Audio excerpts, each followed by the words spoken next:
Hi students, we are discussing sixth unit, that is reproduction. In last class, we discussed male reproductive system and female reproductive system.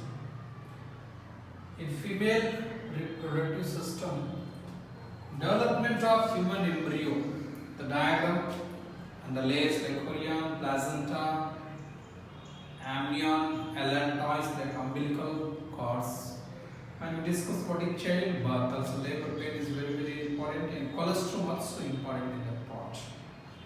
In today's class, we are going to discuss sexual reproduction in flowering plants. Sexual reproduction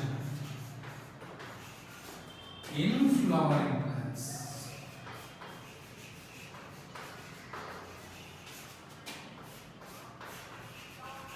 Sexual reproduction in flowering plants. Sexual reproduction also takes place in the plants. We have a doubt. Yes, because in plants also sexual reproduction will take place. In one plants we can see there are two different parts in the flowering.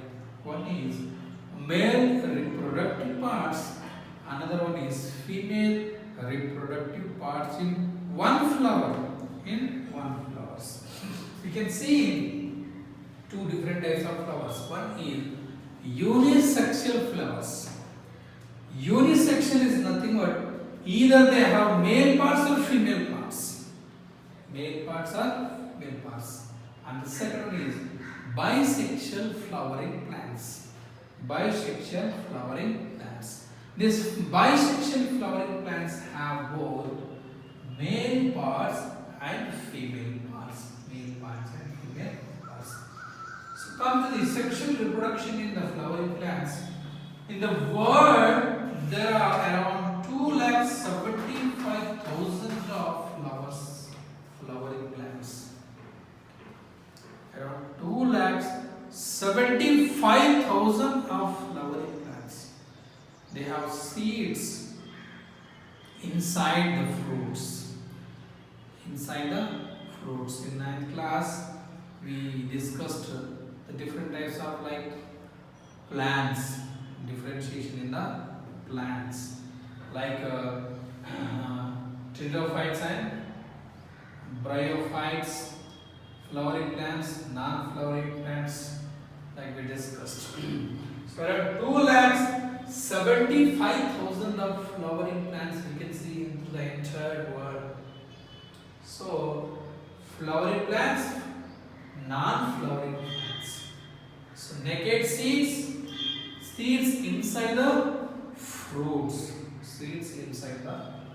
Most of the plants are flowering plants. Some of they do not have flowers. Non-flowering plants also is there. So there are so many research is going on these plants. So many experiment is doing on this and to observe, to identify the parts. Next one is flower, the reproductive parts. Flower.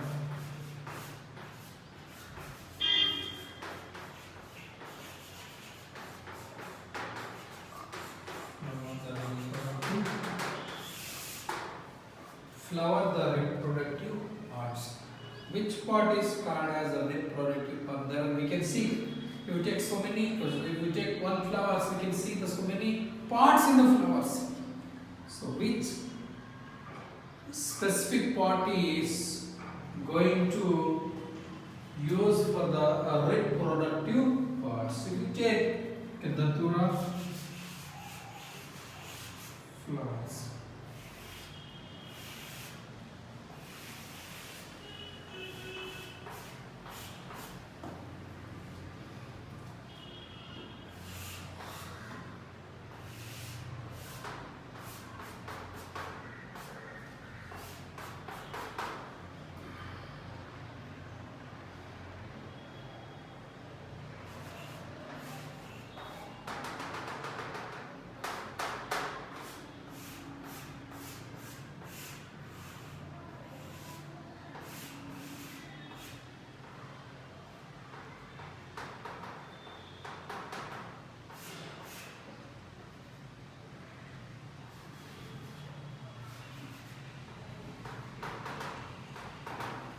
You can see the clear picture of this.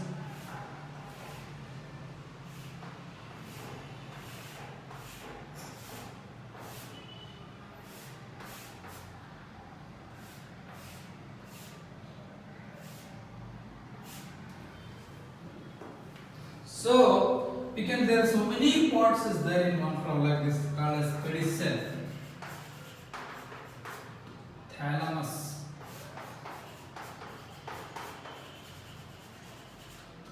sepals, petals.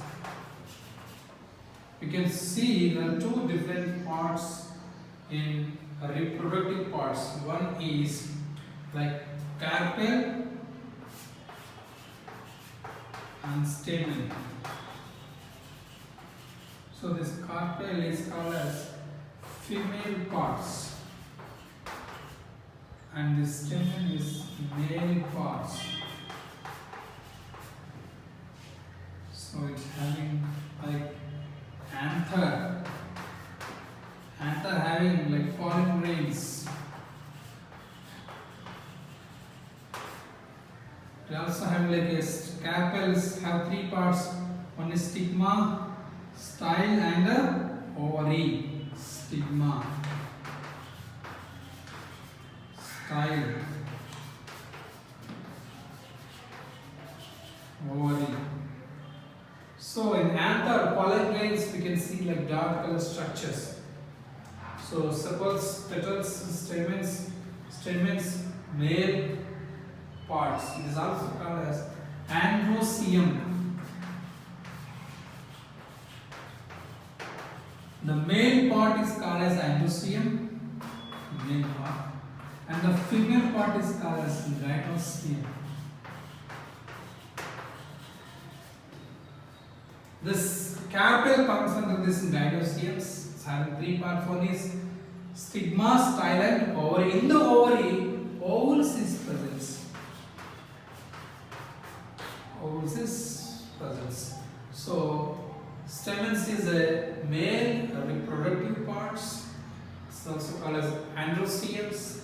It's on having like a anther, stamens, and anther having pollen grains.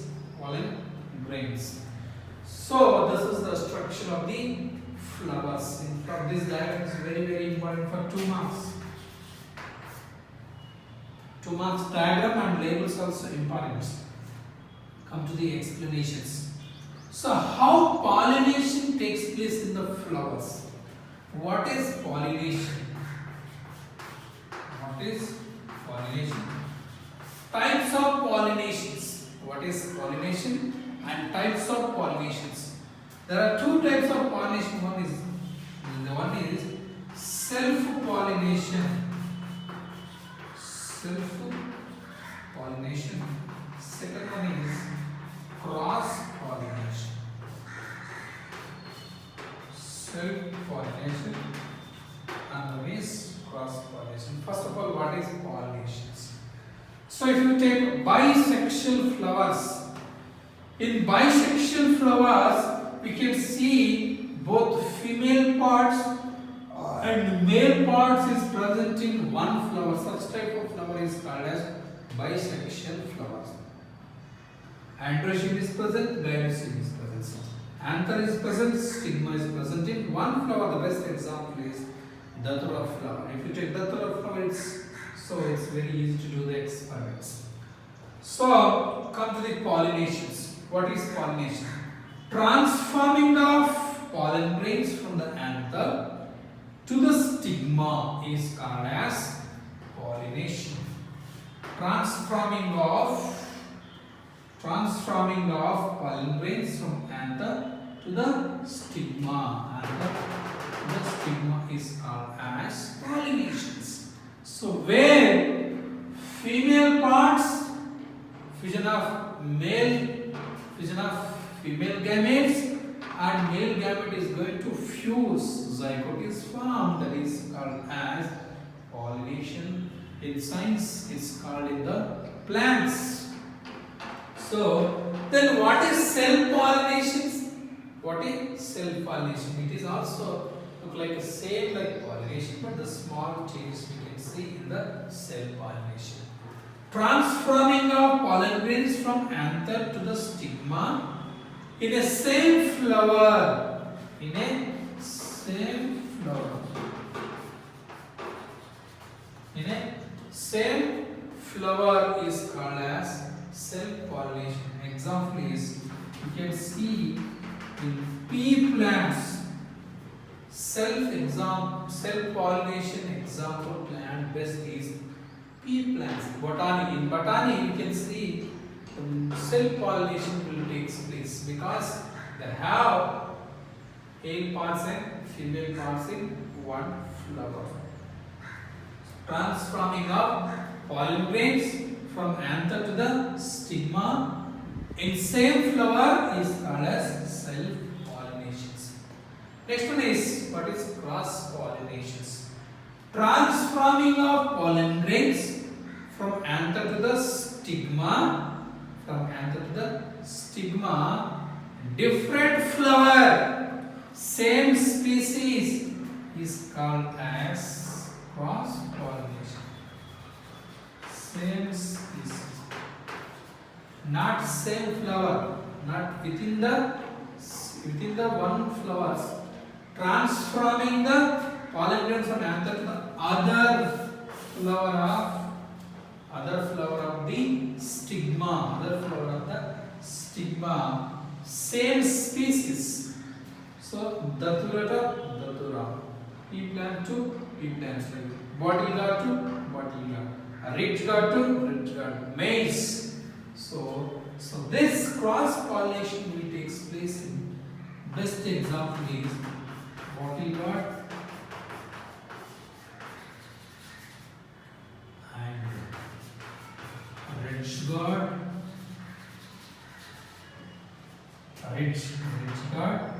maize. Best example is here. So look at once again the transforming of pollen grains from anther to the stigma of other flowers, same species is called as cross pollination. This is the difference between the pollination, self pollination, cross pollinations. Self pollination, cross pollinations. Once the pollen grains transform into the stigma, what happens? So the stigma started a release of the sticky substances, like a sugary substances. When pollen grains enter into the stigma started sticky substances, sugary substances. This pollen grain will enter into the ovary with a tube, style with the tube into the ovary. In the ovary, oval will be present. Fusion of pollen grains and ovary, zygote is going to form. Zygote is going to form. This zygote will be developed into fruits. In the fruits, you can see the seeds. So that's why this pollination is a very, very important task in the crop production. In the sexual reproduction is in flowering plants is very, very important. If the pollination not takes place, this flower will be not converted into fruits. Flower will be not converted into fruits. So this is about sexual reproduction in flowering plants. So this is a very, very important. This diagram and the expression also important. 4 marks questions. So today homework we have to write the flower, the reproductive parts. This diagram, labels in word text they have not given the labels, but very, very important. And write what is pollination, what is self-pollination, and example. What is cross-pollination, and example. And what is unisexual flower, what is bisexual flower. What are the parts What are the male parts? Androeciums. What are the female parts? It's called as gynoeciums. Carpels having three parts. One is stigma, style, and ovary. Like stamens, there are 5 stamens we can see in the flowers, like anthers, like filaments, and in the anther we can see the pollen grains. So we can have a pedicels like green color stem like structures. We can hold the flowers. The swollen part is called as thalamus. In the thalamus, ovary is present. The swollen part in the flowers. So this thalamus will be protect the ovary. In the ovary, ovals is present. So this when the fusion of female parts, ovary, ovals, and the pollination takes place, zygote is formed. Embryo will be converted into fruits. This is about the flowering, the reproductive parts. Okay, thank you, students. Draw the diagram and explain this pollination, self-pollination, cross-pollination, unisection flower, bisection flower with example, with labels, and what is male parts and what is female parts. Okay, thank you, students.